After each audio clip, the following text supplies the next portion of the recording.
Talking Late Night, where we spotlight top comedians and their late night influences. Here's your host, Max Kantor.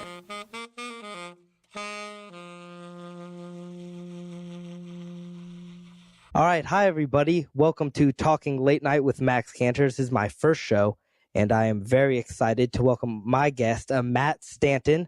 Hi, Max. I'm very excited to be here. Yeah, it's great to have you, Matt. We've known each other.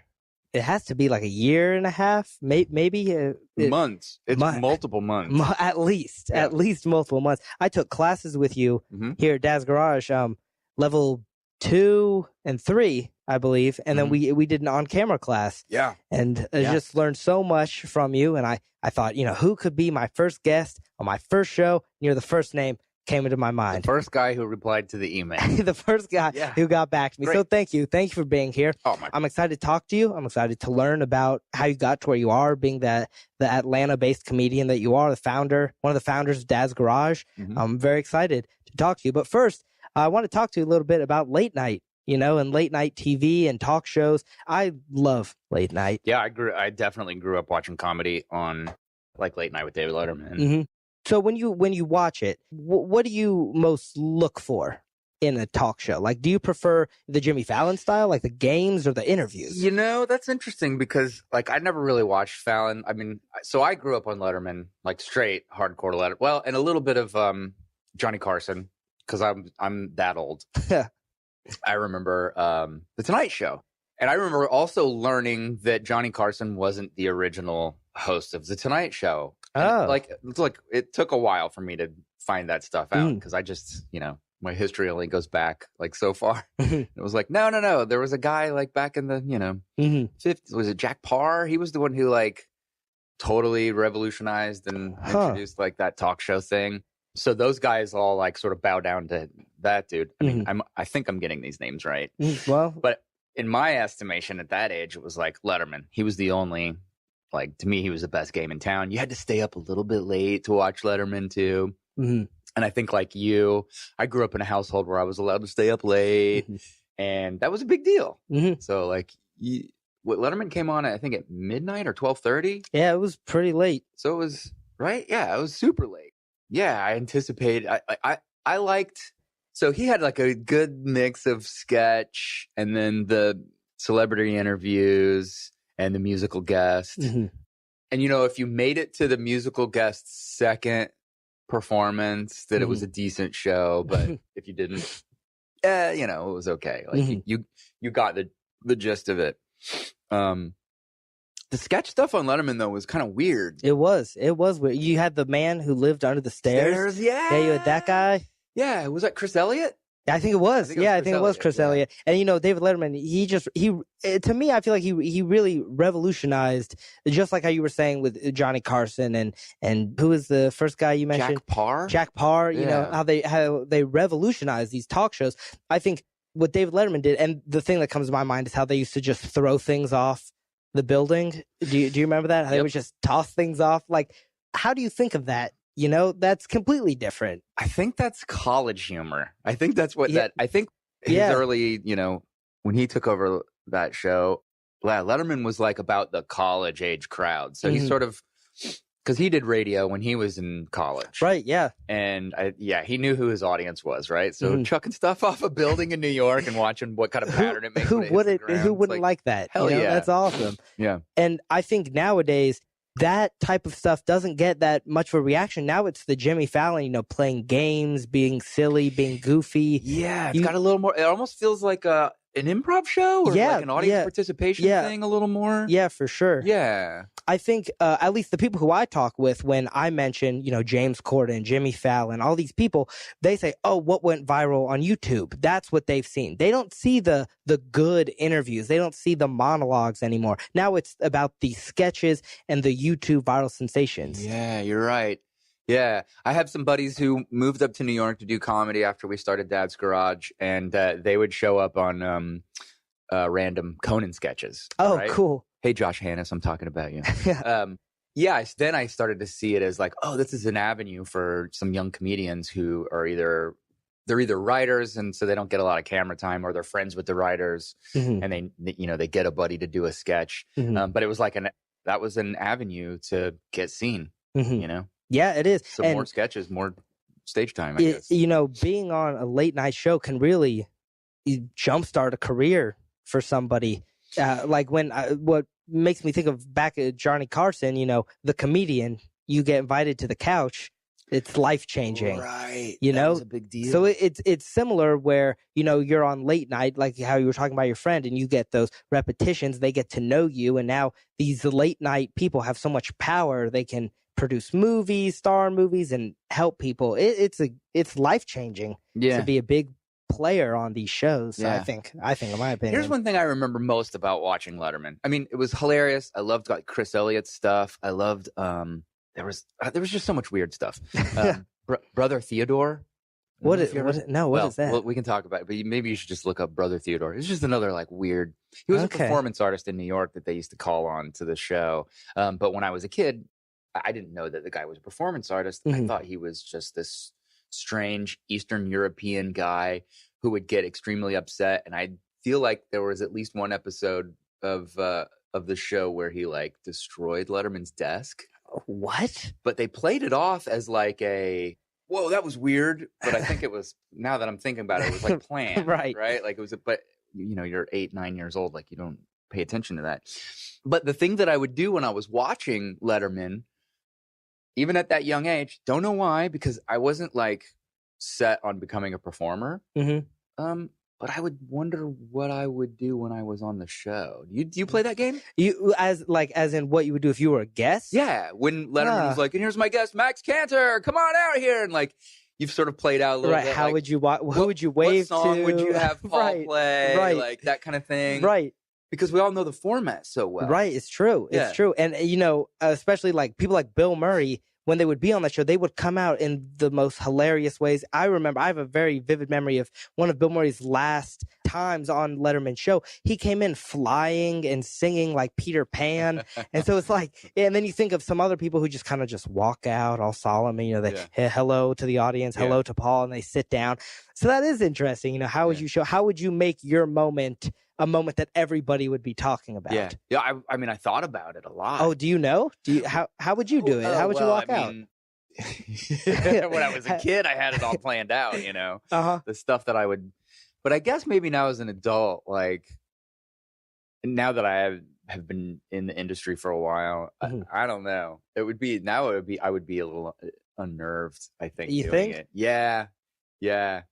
Cause I think too much about it now. I would think too much about it. But as a kid, it was just like, I'm going to be on that show. I'm going to, I hope Dave asked me what my favorite food is. Cause I got this whole bit that I want to do on food, you know, you had it all planned out. Pocket sandwiches. Right. Yeah. Wow.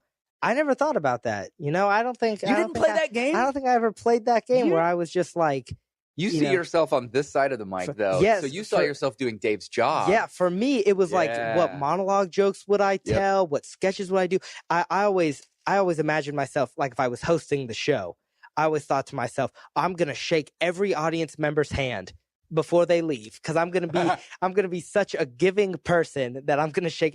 And granted, if I, you know, hosted the show as long as say Johnny Carson did for 30 years, I think I would get a bit tired of shaking every person's hand every single night.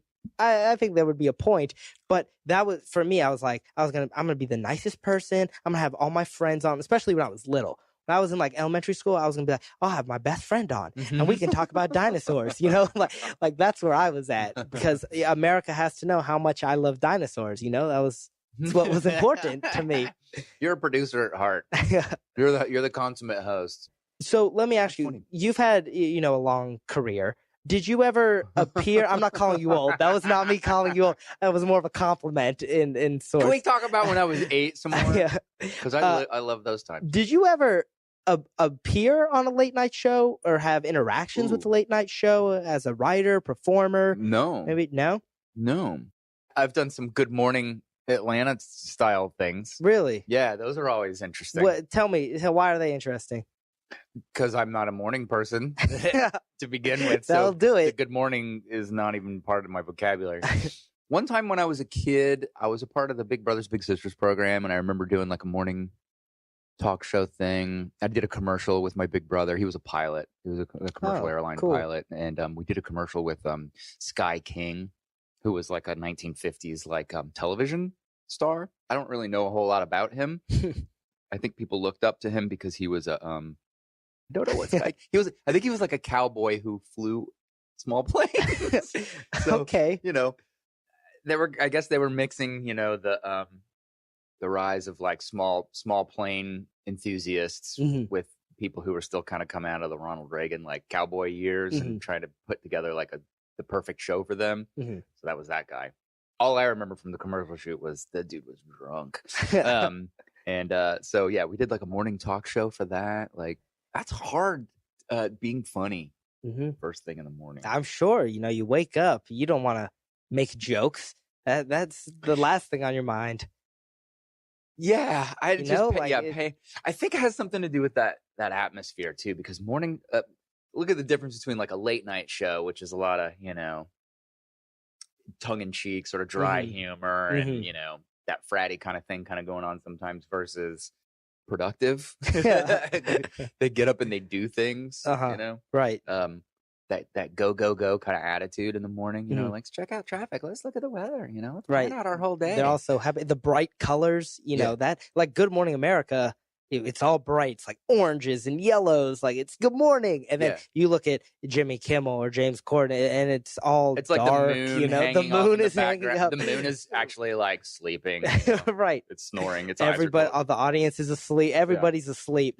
Yeah, there is that different. I never thought about that. The different dynamic between morning talk show hosts and night talk show hosts, essentially. Well, yeah, you better start thinking about it, Max, because it's life and death. It really is. It's very important. It's very important. So I think the last thing I want to ask you about late night, because you said that you don't really watch it that much. Not anymore nowadays. No. So I want to ask you what happened. Because Letterman was so great. I'm not going to debate that. He's the king. He is so great.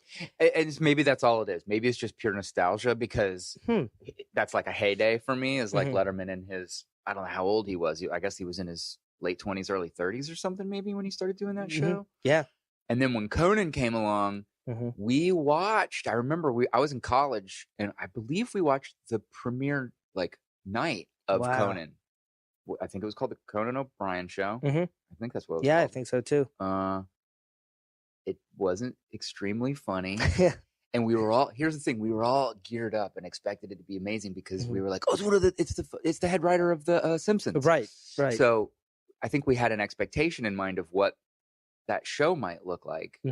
And for whatever reason, it just like, it fell flat. Maybe the writing wasn't so good, or they were trying too hard. I don't know. I'm sure we were stoned. I was, 19 or 20 years old or something when that happened. And I think maybe we gave it another try the next week, and it was like, meh, a little better. And I think after that, I just sort of stopped watching TV, and I was like, meh, it's not that great. And then, of course, since then, it's like, oh my God, Conan's like, he's like one of the best interviewers of all of the talk shows, for sure. He's like, his shows is just consistently hilarious.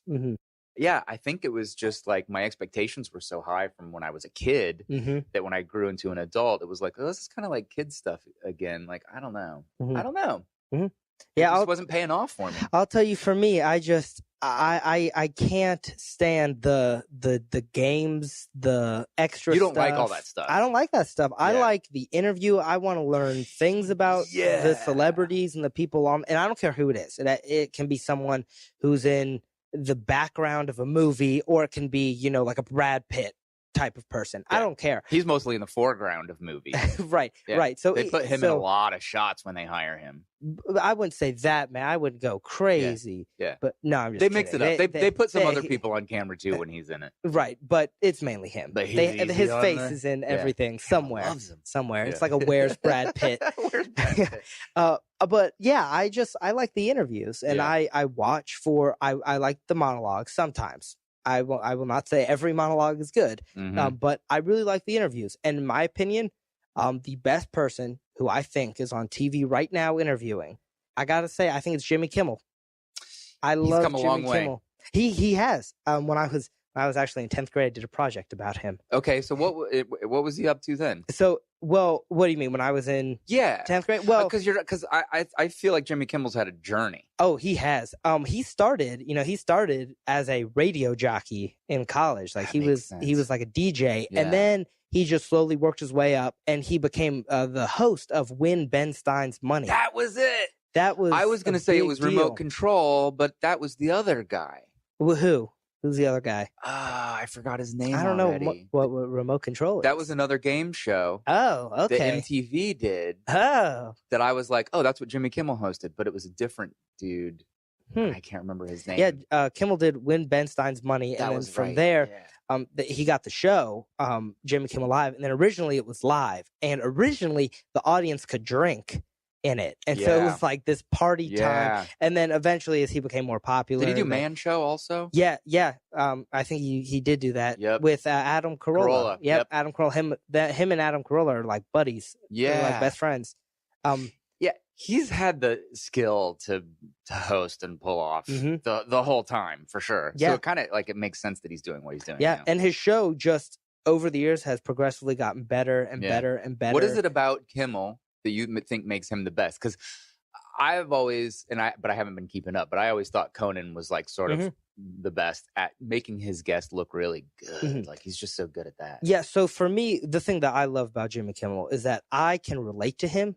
He doesn't come off to me as like I'm a superstar, I'm a celebrity, I make more money than you. I don't get the vibe from him at all. It's kind of like I'm a common guy who got lucky, and I love my job, and I love my family, and I love talking to people, and I want to share that joy with you. Yeah. And I can tell you when I went and I saw him live in LA, the guests were Shia LaBeouf and Anna Campbell, I think, from Pitch Perfect, and Green Day. Those were the three guests. Oh, cool. And that's a good show. It was a great show. It was awesome. The whole experience is so cool. I would encourage you or anybody who's listening to this to go check out a talk show in person, because it's totally different than watching on TV. Unless it's not Kimmel, then it's probably shit. Right. That's why you should just see Jimmy Kimmel. Nobody else.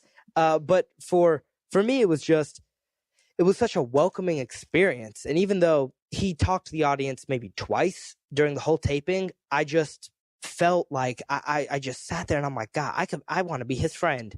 You know, I want to get to know this guy. It was his likability. It was his likability. Yes. He just seems very likable. He made the guests seem comfortable. And the thing he didn't do that drives me nuts is when he just sucks up to the guest, where he's just like, you're the best. I love you. I saw you in everything. Everything you've ever made ever is the best, because you're the best of all time. Too much. It's right. It's too much. There are talk show hosts that are like that. Maybe he thinks it's his one shot. Because I have noticed that, like, let's say Letterman's got somebody on, like, that's the only time he's ever going to meet that person. If they're a big enough, superstar. And so they take that opportunity to I agree with you. It's a little cringy. Yeah. Like for me, and I'll call somebody out here, Jimmy Fallon, for me. Yeah.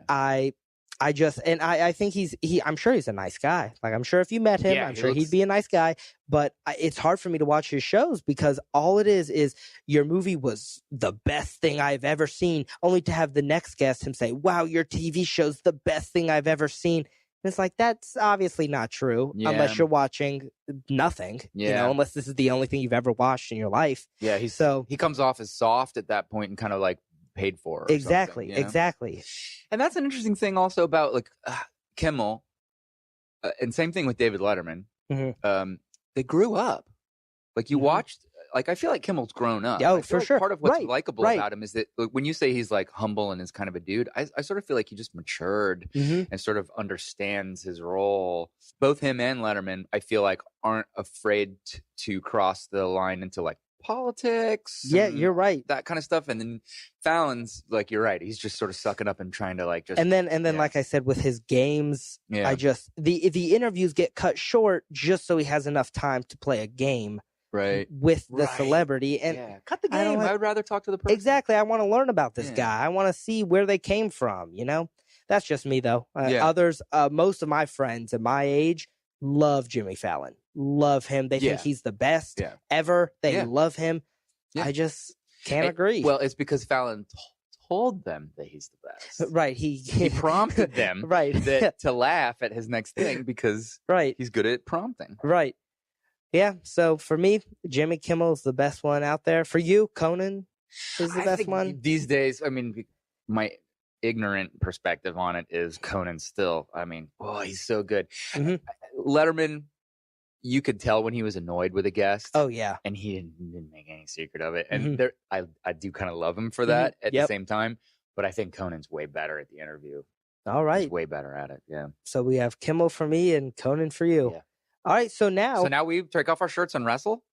That's the next part. So we got to pause. Got to pause the interview, okay. And then we'll come back. No, I want to actually talk about you now. I want to talk about you. It's time for you to start because you're the greatest of all time, and everything you make is amazing. And I absolutely love you and absolutely everything. Dude, you're fouling me. Oh, I'm sorry. I'm slipping up. I'm sorry. Epic fouling.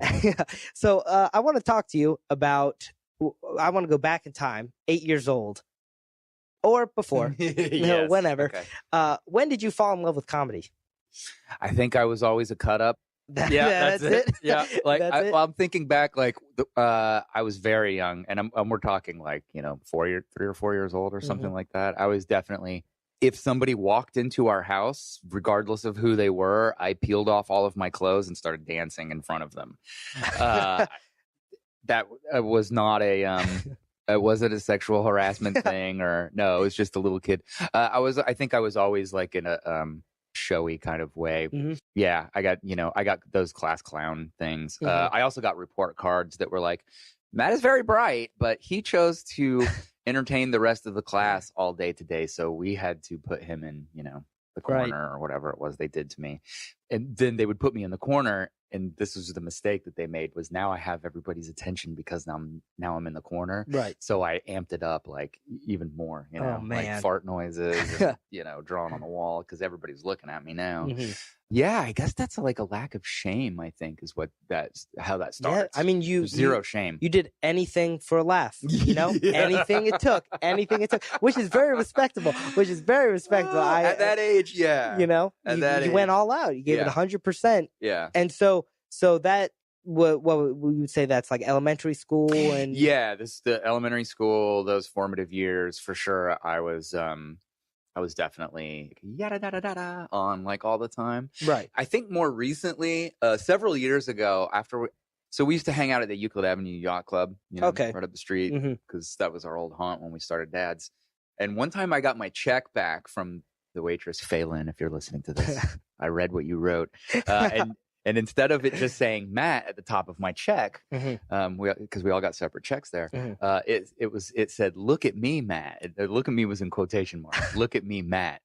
And there was always a few Matts at any given moment at Dad's garage. Sometimes there are like 6 or 7. Right. So you didn't know it was you. Yeah. So I got to hand it to her. She was delineating, which Matt. She could have been talking about any Matt, but it was pretty obvious. This was mine. I was look at me, Matt. And then, so I think I started to temper part of my personality simply because of the bartender at my local watering hole. Look at me, Matt. Yeah. I was like, oh, she's right. I am kind of a little on when we've been drinking here at night. But I think, being on is, I don't, to me, that doesn't bother me. Someone who goes all out 100% of the time, that doesn't bother me. I don't get.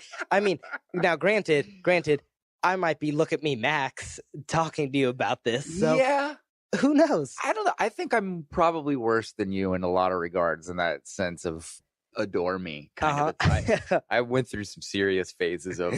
There was also.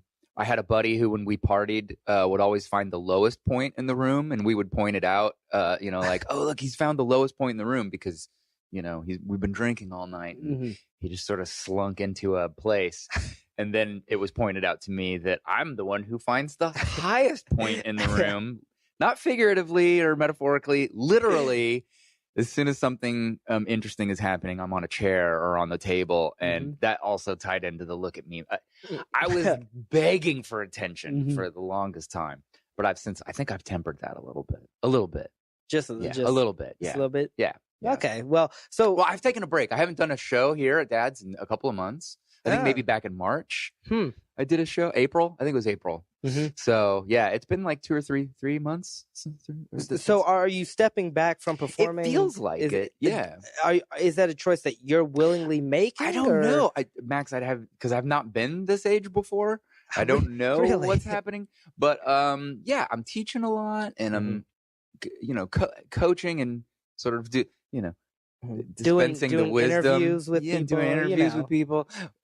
I love performing, but I think it's important to have that drive to like want to be in front of the crowd, because if you don't, it's a little different, It's almost like you're wasting everyone's time. It's like there's a hungrier performer right behind me. So yeah, it being selective and like trying to pick your shots, that kind of thing.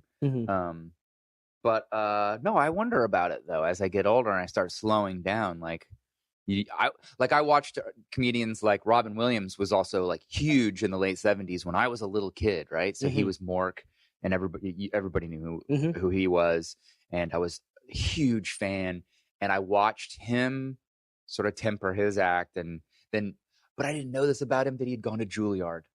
Yeah. Yeah. I didn't know that Robin Williams had gone to Juilliard and was like already a trained, like, but he knew what he was doing. Did you know Robin Williams was actually kicked out of Juilliard? Did you know that? No, I didn't know that. Yeah, and he got kicked out. He did get kicked out because okay, that makes more sense. They said to him, "We can't teach you anything. Oh, okay. You are unteachable. We cannot teach you anymore." And so he left. So I don't think he finished. You're too good. Yeah. Hey, I don't think he finished. Watching him get those dramatic roles like Fisher King and Good Will Hunting and stuff as I was growing up it was a good signpost for me being whatever I am. I guess he was in his early 60s when he died. Is that right? Yeah, or maybe or late 50s. Late 50s even? Oh, jeez, I don't know. He was not too young. I don't know. But yeah, I think that's a good thing for guys my age to sort of see a really wacky comedian settle into also doing dramatic work. I don't know, that kind of path is appealing. It appeals to me. So in college, did you major in theater? Is that what you majored in? I did. Not at first. I was going into math. What? Enough. Yeah. Math? Yeah. I was good at math as a kid. Huh. Okay. So I ended up earning all these credits in school for math. And by the time I got to college, like I basically had almost a minor in math. Actually, I think I did have a minor by the time I took I didn't apply for it. I didn't get the degree, but I got a bad grade in one of my math classes, meaning I didn't get an A. And it shook me. And I auditioned for a show, and I got into the show. And that was when I decided I was going to go ahead and do theater. So you went to FSU, right? Correct. Is that where Florida you went? State, yeah. So at Florida State University, you were talking about like with Robin Williams doing the comedy and drama. But growing up, you were saying how you were kind of like the showboat comedy guy. Was it difficult for you when they asked you to do dramatic roles for the first time? Yes. Was that a struggle? Oh God, yeah. Oh yeah. Why? Why was it a struggle? It's because you're with comedy. You're revealing stuff about yourself like in a veiled way. You're kind of like throwing the opposite out there to get people to understand things about you. And with drama, it's just like you're peeling everything back and going, "Oh God, this is who I really. This is a real part of me," or that something about the character is like reflecting on you. Like people who are really good at playing villains, it's because that darkness really it's there in them, and they can tap into it. So I think there's a lot of fear and awkwardness when you start revealing, especially at that age in college. There was a girl that I had to do a scene with, really fantastic writer and actress named Noelle Krim. She's one of the neo-futurists up in Chicago. Cool. And we had a scene together, this odd Eugene O'Neill sort of pseudo-incestuous like mother-son thing. And we had, and again, this class was at like 8 a.m. or some bullshit like that. And like we rehearsed this thing, and she's supposed to be like, I think my stepmom or something in the scene. And we've got to do this really intimate thing where we're close up to each other, and we had to have a kiss and all of that. And she's got a fantastic sense of humor, and we would try to pull off this really just overwrought early, 20th century American like weirdness. Mhm. And after we got out of the class, it was just rolling on the grass, laughing, and just like, oh my God, that was so weird. Like, I don't know, what was that? Like, Right. oh my God. I guess because we're comedians and we're used to kind of covering things up with jokes all the time, that when we do that kind of thing, it's just like, I don't know, it's nerve wracking. So for you, it was more difficult, like with comedy, even though you're acting silly, that didn't bother you. Acting the silly, it was looking like a jackass was like the first big lesson that I learned in improv was like, oh God, right. Be okay with being wrong and looking stupid in front of people. Got it. Like I'm down, Yeah. So yeah, the other side of it is like being wrong and really feeling it, not covering it up. Right. So you are a founder of Dad's Garage. Did you start improv in college, or had you gotten into it before college? Before college. Okay. I was in high school. A buddy of mine, my best friend in high school, another Matt. All these Matts. Yeah. Matt Young, if you're listening. Hey, went to go see a show, and it was a scripted piece that this comedy theater was doing. They had to cancel the evening for whatever reason. And they said, hey, stick around. We'll do an improv show for you guys for free anyway. Cool. And we were like, yeah, all right. Might as well. It was a small crowd. It was a small cast. The show was just hilarious. I was doubled over the entire time. It was one of the most ridiculous things I'd ever seen. And we just looked at each other and we were like, this is totally what I would like to do. Right. And so flash, like, I think it was like several months later, like 9 months later or something like that. And the theater had their own space now. So we went to go check it out again. And they did another scripted piece. And then we took an improv workshop with them on a Saturday. It was like a show up at noon, $5 drop in kind of a thing. Claire Sarah was my teacher. To this day is, I would cite her as probably like my main influence. She doesn't know this. But really just, I was a bit hard. Once we saw it and saw how, and then we got to see how it works too. And when you're a nerd and you like picking things apart, and you see how things work, it's like, oh great. Yeah. I want to try to put one of these together when I get home. So we started our own improv group when we were in college. And what was it called? That was called Whammo. The Whammo Players. Whammo, and the Whammo was a reference to the makers of the Whammo frisbee disc. Oh, okay. Yeah. So it's the Whammo Players, and then from there, how did you get to Atlanta from the Whammo Players? So I was blackballed from my theater department. What happened? I'm a bit of, I guess I'm a rabble rouser, and I got a little bit of trouble in school, like not bad, nothing bad. There was an academic thing that I went through, with the university, and they just decided that I was more trouble than I was worth. So I was told by a professor of mine who wanted to cast me in a show that he was casting me despite the protests of the university. But he thought that I was perfect for the thing, and he was gonna just say "screw you" to them, and like. So he told me that because he wanted me to pay off. So I knew, knowing that I wasn't going to get cast in anything, our senior year, we had a whole nother year left with a buddy of mine, George Fawnin, one of the other founders of the group, decided that we were going to start our own theater. And so then we had our whole senior year ahead of us to just do improv shows and save up money and get the word out and figure out where we were going to do this. So yeah, during that year, so it was our senior year in school, we figured out, we settled on Atlanta. And I had another buddy who had graduated, moved up here and gave us a heads up on a space and all that. So there was a little bit of planning involved. Okay. Yeah. What made you, you had the buddy living here who gave you the space, but why didn't you pick like New York or Chicago or LA? Right. That far north was like that's like Dragons Be here on a map. Like above the southeast, like faded off into like, what's up there? I had, at that point in my life, had never even been to New York. I had only been on like a couple of flights. So like I was not well traveled at all. Wow. So for me, and I think for some of the other guys too, sticking somewhat close to our families was not a terrible idea. So we stuck to the southeast. I think New Orleans was on the list, but we were pretty sure we would have died in the first 6 months if we'd have moved there because we just like to party way too much. DC was on the list, but none of us was into politics at all. Mm-hmm. I heard comedy sports was really big in DC. I could be wrong about this, but that just felt like a game that we couldn't keep up with. Mm-hmm. And there were other college towns that we thought about, but Atlanta just seemed like it was just the right size and the right fit. And there wasn't anybody doing exactly what we were doing. Laughing Matters was here. Mm-hmm. Tommy Futch, runs a great group over there. But we felt like even their style and our style was like a little bit different. So the other markets were really saturated. And I think what we were looking for was a void that we could fill. Yeah, for sure. So you move here, you start the theater.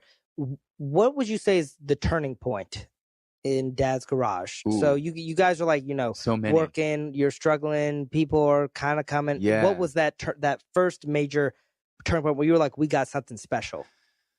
I mean, I love to say in my heart of hearts that it always felt special. Okay. Like, I think part of the reason that we decided to even come up here and plan this whole thing was that group had chemistry, mm-hmm. and there was something, palpable there. Like, there's so much talent. Mm-hmm. There's always several people in the group that was like, oh my God, you're like probably destined for, television or film or something. Like, so many great, just like natural entertainers, people who just like mm-hmm. are very naturally hilarious and are good actors too, which was another really lucky thing. My other best friends, Mark Cram, John Gregorio, just fantastic actors, just first and foremost. So if you're asking me, I always thought something good was going to come out of it. mm-hmm. I didn't doubt it. Maybe that's part of where looking through the rose-tinted glasses was like maybe not so great. But I think for the theater, a big turning point was when we did Cannibal the Musical. Cannibal the Musical. Yeah. What is that? So Trey Parker and Matt Stone were in, I think, film school at in Colorado, somewhere around there. They threw, a friend of a friend threw a copy of their college film onto a VHS tape with their original South Park Christmas card. Oh, I don't know wow. if you ever saw that. No, So before they did South Park, they sort of originally did this Christmas card in Hollywood that they sent out to like everybody. mm-hmm. that was those characters. That was like the original version of it. Okay. And that was on there as well. And Sling Blade also was on that VHS tape. I don't know why. But so we watched it, and Cannibal is a almost like Airplane style mm-hmm. retelling of a true story of a guy named Alfred Packer who found himself leading a bunch of miners out to like gold country and getting supremely lost, and ended up having to like eat each other. Jeez. But they did it as a musical, a comedy musical. Well, it makes it a lot better. Yeah. I'm sure it's not as dark when it's done as a comedy musical. not as dark. But they did it with the gore factor. So okay. If this helps, Troma was the one who distributed it. Troma Video, right? Like, so that's who we originally called, and we called Troma, and we were like, hey, we want to do Cannibal the Musical. It's a stage adaptation, because mm-hmm. the movie that they made is a nod to stage musicals. Mm-hmm. So wouldn't it be great if we just took it right back and put it back on the stage again? Right. The pace and the language and everything was just like exactly what we loved. And so Trey Parker and Matt Stone, now again, this is pre-South Park, gave us the thumbs up. They actually sent us a postcard with Matt like in the backyard on his lawn chair for our opening night, giving us, one of these. And he's like, have a great opening night, guys. And it was a super hit. What it became was like the vibe for the theater. I think after that, people were like, oh, you guys are a musical comedy like theater. Regardless if that's true, everybody just knew that as like a Dad's Garage-y kind of thing. Mm-hmm.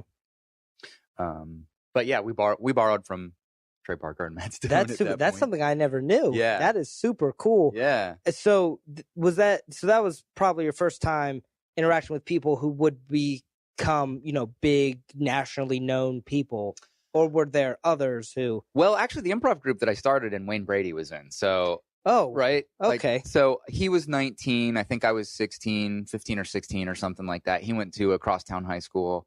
So when I first started doing improvisation and learning my chops, we were doing tons of shows a week, like 3 shows a night. You know, like you really learn how to deal with an audience when you're doing 3 improv shows a night. Yeah, you do.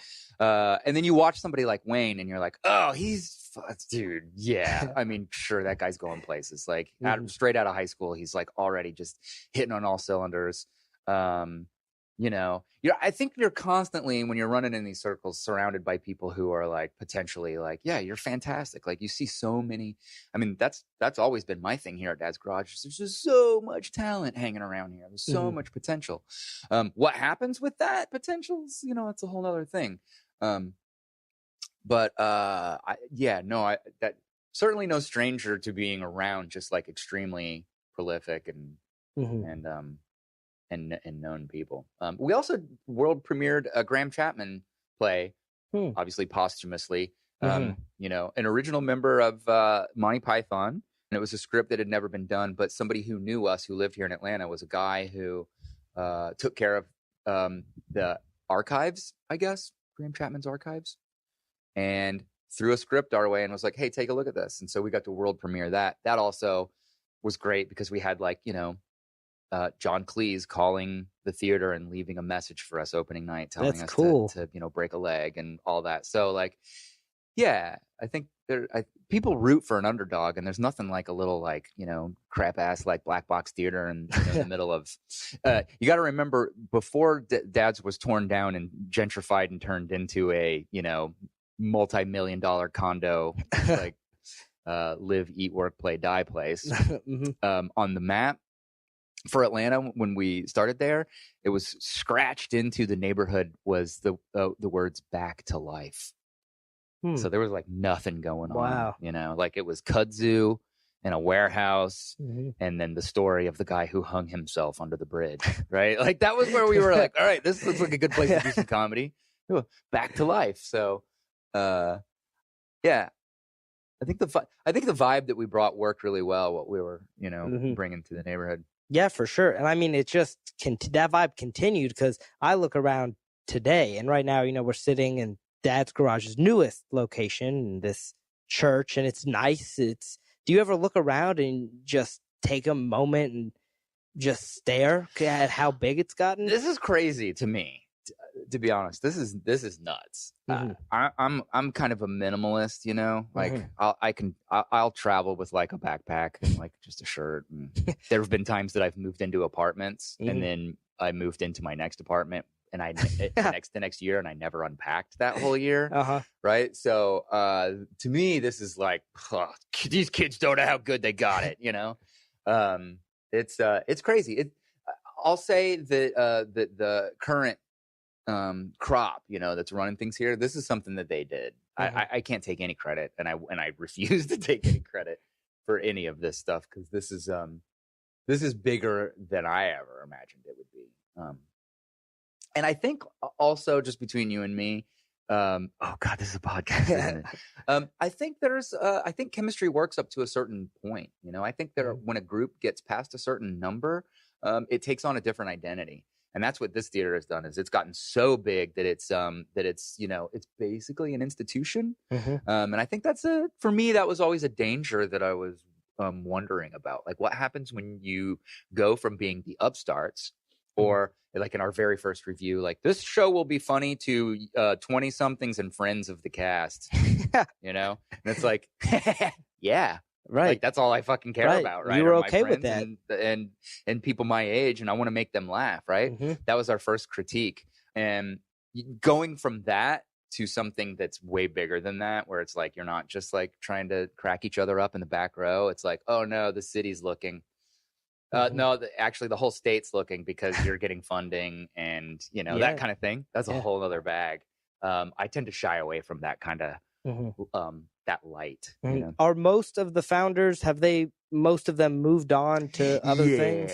Yeah. I think most of them are still in performing in some regard or another. But yeah, I think me and George are the only ones who still live in Atlanta. Wow. Yeah.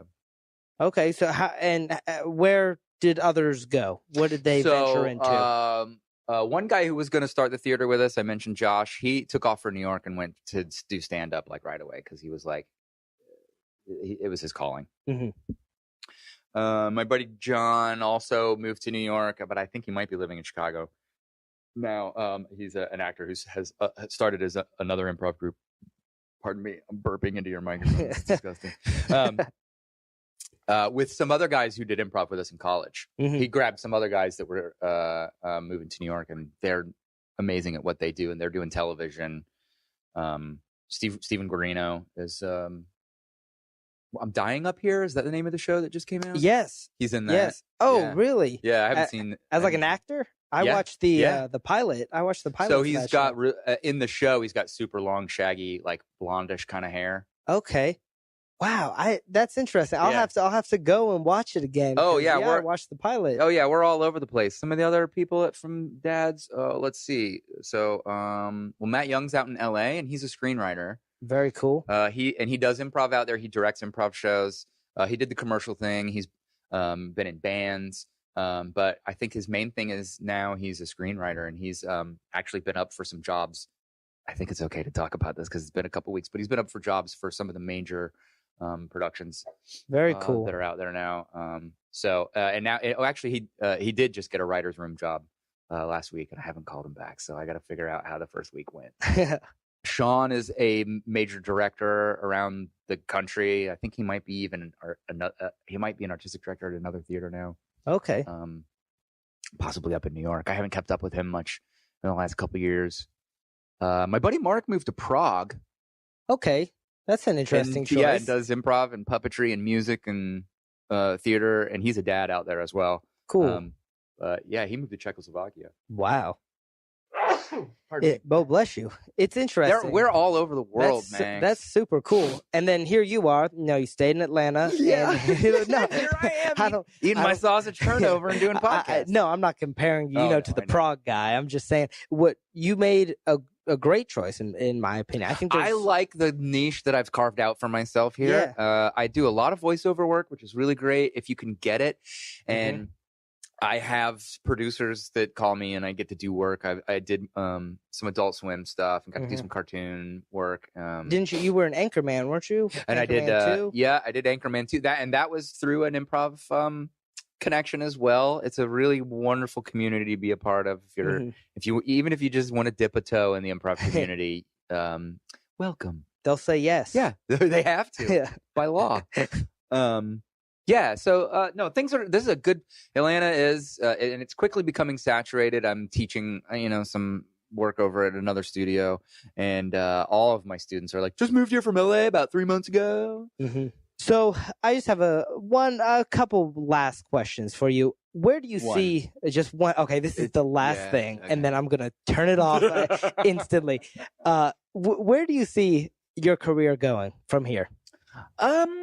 I don't know. There's this a buddy of mine, Chris Parnell, not Chris Parnell from Saturday Night Live and Archer Chris Parnell, but another Chris Parnell. What are the odds that they all have the same name? Yeah, there's a few of them, and he So he is about I want to say like 11 or 12 years older than me, and I grew up with a lot of my uncles and older brother, sort of mentor types were about that age, and what I found out from talking to Chris Parnell was that as you get older, you start to hit a sweet spot in your casting. And I think that mine's coming up because I've always been this sort of like kind of squirrely, like young, can't really like how old, like you can't tell how old I am. Right. Like sometimes I have a beard, sometimes it's white, and sometimes I shave it off and I look like I'm in my, maybe I'm guessing 30s, probably still.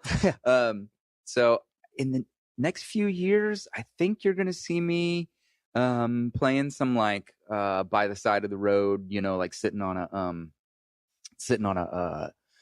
old tin can, like playing a banjo. It's a very specific, some real specific role. Like some silver bearded kind of things. Yeah, for sure. I'm waiting to get older so I can find my type. That's what's happening because I've got this man boy thing kind of going on for a long time, and I refuse to grow up. And it's probably because I stay up until 4 a.m. playing Xbox every night. So I'm still I'm acting like a kid. I think one of these days I'll mature like Jimmy Kimmel or David Letterman matured, and then my career and I'll catch up with my career. You know? Well, who knows? We may have to talk again in a couple of years. Yeah, to see where you ended up. Yeah. So still sitting at this table. The absolute last thing I want to ask you, and then I'll just cut it off immediately. Yeah. We're out of time. Of course.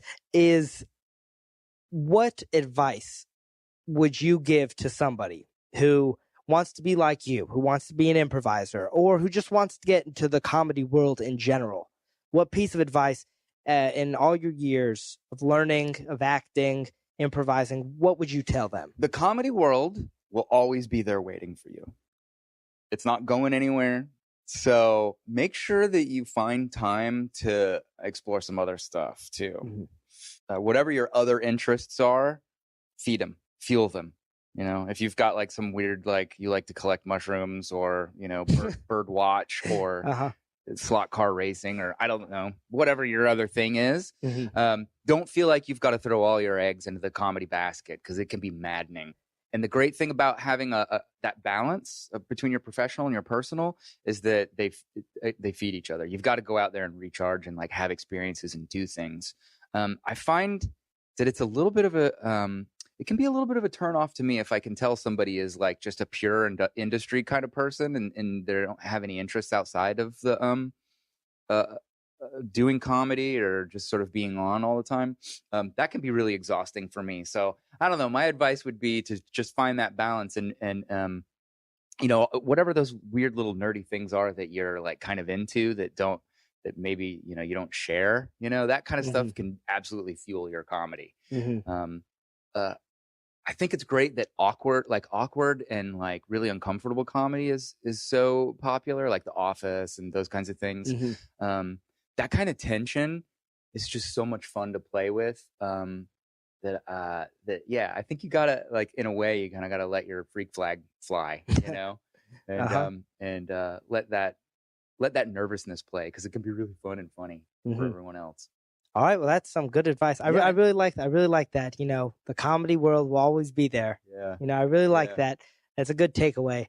So thank you so much for Max, thank you for taking the time to talk to me and eat your, what is this? That's a sausage turnover from Little Tart Bake Shop. Shout out to them for this sausage turnover. Thank you for just talking with me, sharing all you know. And this has been Talking Late Night with Max Kantor with special guest Matt Stanton.